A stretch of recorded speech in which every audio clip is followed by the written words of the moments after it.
वर्तमान मुख्य सचिव को किसी प्रकार का एक्सटेंशन मिल सकता है क्या? दुर्गा शंकर मिश्रा जी को भी 3 सेवा विस्तार मिल चुके हैं। मनोज कुमार सिंह को 1 साल या 6 महीने का सेवा विस्तार मिलेगा। मुख्य सचिव को एक्सटेंशन नहीं मिलता है मनोज कुमार सिंह जी को, तो ये लोग दौड़ में शामिल हैं। तो उन्होंने आज तक कोई एक ऐसी फाइल नहीं पर साइन नहीं होने दी है मुख्यमंत्री जी के जिससे वो फाइल विवादित हो। जहाँ तक देवेश चतुर्वेदी जी की बात करें, वो सबको साथ लेकर चलने वाले अधिकारी हैं। बहुत ज्यादा लाइमलाइट में कहीं दिखते नहीं है या दिखना नहीं चाहते हैं, लेकिन वो डिलीवरी देने वाले अफसर हैं। तो उनके पास एक समय में 36 विभाग थे। नंदी जी ने भी जो है जिस तरह का अभी पिछले दिनों एपिसोड रहा, एक पूरा उद्योग विभाग के अधिकारियों के खिलाफ लिखा। उत्तर प्रदेश का अगला मुख्य सचिव कौन हो रहा है, ये प्रदेश का इस वक्त सबसे बड़ा सवाल है, क्योंकि उत्तर प्रदेश के मुख्य सचिव मनोज कुमार सिंह 31 जुलाई को रिटायर हो रहे हैं। क्या उन्हें एक्सटेंशन मिलेगा या फिर उनके बदले कौन वो अधिकारी हैं जो उनकी कुर्सी को संभाल सकते हैं? इस पर बात करने के लिए मेरे वरिष्ठ सहयोगी अजीत बिसरिया जी हमारे साथ मौजूद हैं। अजीत जी, एक खबर आपने अमर उजाला के पाठकों के लिए लिखी भी है, उसी खबर पर मैं थोड़ा सा विस्तार चाहता हूँ। उत्तर प्रदेश के मुख्य सचिव को लेकर कुछ नाम रेस में है, अनुमान जताया जा रहा है कि उनमें से कोई हो सकता है। और पहला सवाल तो ये पूछा जा रहा है कि क्या वर्तमान मुख्य सचिव को किसी प्रकार का एक्सटेंशन मिल सकता है क्या? देखिए उत्कर्ष जी, ये सवाल तो है कि वर्तमान में जो मुख्य सचिव है इनका मनोज कुमार सिंह जी, इनका 31 जुलाई को कार्यकाल खत्म हो रहा है। सेवानिवृत्ति इनकी 31 जुलाई है। तो अब एक सबसे बड़ा सवाल ये है कि नए लोगों को क्या मौका मिलेगा या इनको सेवा विस्तार मिलेगा।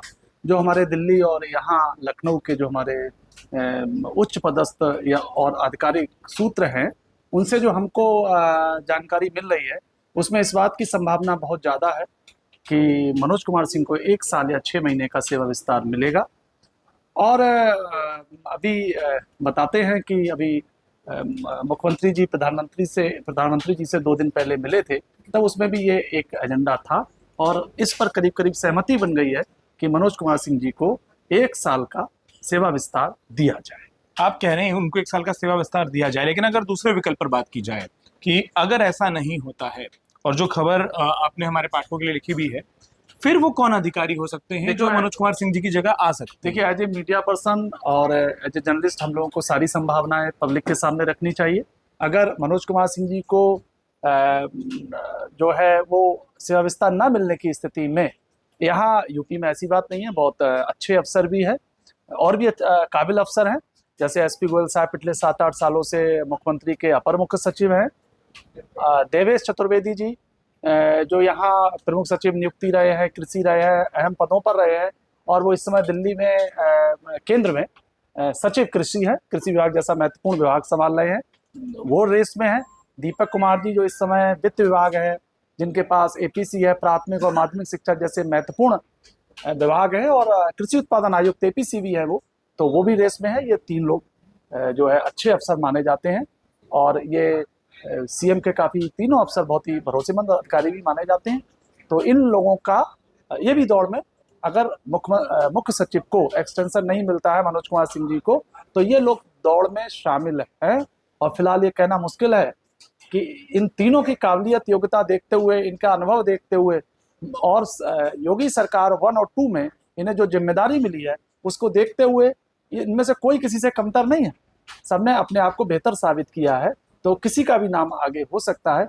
लेकिन फिलहाल हमारे जो सोर्सेज बता रहे हैं, हमारे जो आधिकारिक सोर्सेज, हमारे जो उच्च पदस्थ सोर्सेज बता रहे हैं कि मुख्य सचिव को सेवा विस्तार मिलेगा।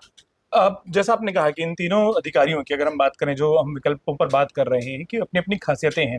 जैसे मनोज कुमार सिंह के बारे में कई बार ये कहा जाता है कि खास तौर पर औद्योगिक विकास वाली जो एक चीज है वो एक प्लस पॉइंट या पावर पॉइंट माना जाता है। अगर इन तीनों अधिकारियों की बात करें जो उस दौड़ में शामिल हैं, इन तीनों की सबसे प्रमुख या सबसे मजबूत कड़ी क्या आपको लगती है कि जिस पर हो सकता है कि ये सबसे मजबूत ताकत है? जैसा आपने कहा कि तीनों मुख्यमंत्री के विश्वस्त हैं या क्लोज हैं, लेकिन इसके अलावा अगर उनके बैकग्राउंड के हिसाब से बात करें, सबसे मजबूत आप तीनों अधिकारियों के बारे में अगर एक लाइन में बताएं कि वो कहाँ आप उनको पाते हैं, आते हैं। देखिए, एसपी गोयल साहब के बारे में कहा जाता है पिछले 7-8 सालों से वो पंचम तल पर है। पंचम तल का मतलब है मुख्यमंत्री कार्यालय में, और उन्होंने आज तक कोई एक ऐसी फाइल नहीं पर साइन नहीं होने दी है मुख्यमंत्री जी के जिससे वो फाइल विवादित हो। तो एक बहुत बड़ी उनकी खूबी नौकरशाही में आम लोगों के बीच में चर्चा में रहती है। जहाँ तक देवेश चतुर्वेदी जी की बात करें, वो सबको साथ लेकर चलने वाले अधिकारी हैं। उनकी जो सहज हैं, सहज उपलब्ध है, और एक बहुत ही ईमानदार और तेज तर्रार और डिलीवरी देने वाले अधिकारी के बारे में उनकी छवि है।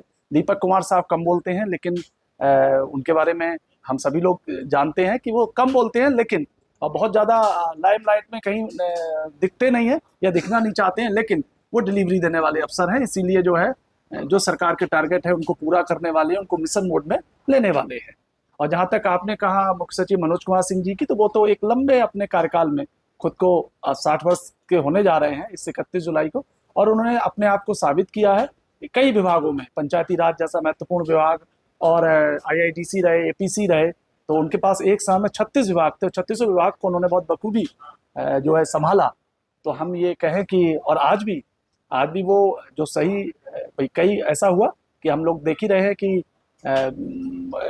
औद्योगिक विकास मंत्री ने नंदी जी ने भी जो है जिस तरह का अभी पिछले दिनों एपिसोड रहा, एक पूरा उद्योग विभाग के अधिकारियों के खिलाफ लिखा, लेकिन इसके बाद भी उन्होंने अपनी बात को जो देखने में लगता है कि अच्छे से अपनी बात को उन्होंने उच्च स्तर पर समझा लिया। एक आखिरी सवाल, जो आपने कहा कि आपके सोर्सेज जो बता रहे हैं, अगर वर्तमान मुख्य सचिव मनोज कुमार सिंह उनका अगर एक्सटेंशन होता है, सेवा विस्तार मिलता है, तो उसके पीछे की वजह आपको क्या लगती है? उसके आधार क्या होंगे या क्यों वो सेवा विस्तार सरकार उन्हें देना चाहती है? देखिए, सबसे जो उनका जो आप कह रहे हैं कि भाई मेरिट की हम बात करें, क्या ऐसा उनके अंदर ऐसी क्या क्वालिटी है जो उनको सेवा विस्तार मिलेगा? तो मैं आपसे एक बात कहना चाहूंगा कि इससे पहले यूपी में दुर्गा शंकर मिश्रा जी को भी 3 सेवा विस्तार मिल चुके हैं, और जब उनको यहाँ मुख्य सचिव बनाकर भेजा गया, सेवा विस्तार पर ही भेजा गया, तब वो केंद्र में थे। और मनोज कुमार सिंह जी की अगर एक लाइन में आप मेरे से कहना चाहेंगे कि इनकी खूबी क्या है, तो उनकी एक लाइन में खूबी है कि मुख्यमंत्री जी के सबसे भरोसेमंद अफसरों में आज उनकी गिनती की जाती है। ये उनका सबसे बड़ी उनकी क्वालिटी है, और कोई भी बॉस जो यही चाहता है कि प्रदेश सही दिशा में आगे बढ़े, अधिकारी इसको देखें, खासकर नौकरशाह इसको देखें, तो उस उम्मीद पर वो अभी तक मुख्यमंत्री जी की उम्मीदों पर खरे उतरे हैं। यही उनकी एक सबसे बड़ी खूबी मुझे लगती है। बहुत बहुत शुक्रिया अजीत जी। और उत्तर प्रदेश की ब्यूरोक्रेसी में जो सबसे बड़ा सवाल है कि प्रदेश का अगला मुख्य सचिव कौन, सेवा विस्तार मिलता है या नया नाम आता है, इससे जुड़े जो तमाम अपडेट हैं अजीत जी अमर उजाला पर वो लिखते रहेंगे, और हम अमर उजाला डिजिटल पर, अमर उजाला के YouTube चैनल पर वो तमाम अपडेट्स आपके लिए लेकर आते रहेंगे। अपना वक्त देने के लिए आपका बहुत बहुत शुक्रिया, और हमारे तमाम दर्शकों का भी शुक्रिया। अमर उजाला उत्तर प्रदेश को सब्सक्राइब करना बिल्कुल ना भूलें। अगर आप ये वीडियो YouTube पर देख रहे हैं तो हमारे चैनल को सब्सक्राइब करें और बेल आइकन को दबाना ना भूलें। अगर आप Facebook पर ये वीडियो देख रहे हैं तो हमारे पेज को लाइक करें।